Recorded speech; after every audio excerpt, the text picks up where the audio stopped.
ఈ డొమెస్టిక్ వయలెన్సెస్ కేసెస్‌లో గానివ్వండి, 498 కేసెస్‌లో గానివ్వండి, క్రుయాలిటీ గ్రౌండ్స్ కింద కంప్లెయింట్ ఇస్తాం జరుగుతుంది. ఇప్పుడు 498 అనుకోండి, 100% పోలీస్ స్టేషన్‌కి వెళ్ళాల్సొస్తది. క్రుయాలిటీ గ్రౌండ్స్ చూపియాల్సొస్తది. ఎవిడెన్స్ కూడా చూపియాల్సొస్తది. ఈ ఎవిడెన్స్ వీళ్ళు ఏం చేస్తారంటే చాలా మటుకు పాత దెబ్బలు ఏవతో తగిలుంటాయి. ఇక్కడ కొట్టాడు చూడండి సార్ అని ఇలా చూపిస్తారు. ఏదో ఒకటి చూపియాలి అని చూపిస్తారు నాగరాజ్ గారు. ఓకే.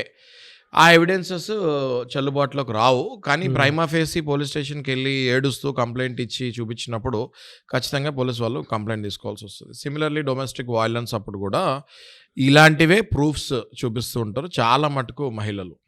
ఓకే.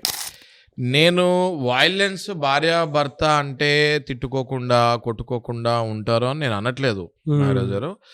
ఎవరి స్టేజ్‌కి వాళ్ళు ఇప్పుడు మీరు చూసుకుంటే లోవర్ ఎకనామికల్లీ వీకర్ గ్రూప్ వాళ్ళు కొట్టుకునే స్టైల్ వేరే ఉంటుంది. మిడిల్ క్లాస్ వాళ్ళు కొట్టుకునే స్టైల్ వేరే ఉంటుంది. Higher middle class and rich people కొట్టుకునే స్టైల్ వేరే ఉంటుంది.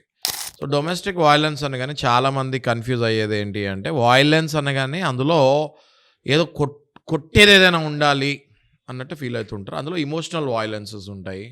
ఇట్లాంటి తెలియకుండా టార్చర్ పెట్టే కొన్ని ఉంటాయి. మెసేజ్ పెడితే మీకు ఒక విషయం తెలుసా నారాజ్ గారు, ఒక మెసేజ్ పెడితే హస్బెండ్కి కంటిన్యూగా రిప్లై పెట్టకపోయినా కూడా అది ఇమోషనల్ వయలెన్సే. అంటే you're not respecting your wife by not replying. ఇటీవల కాలంలో అట్లాంటి ఎవిడెన్సెస్ కూడా పెడతాం జరిగింది.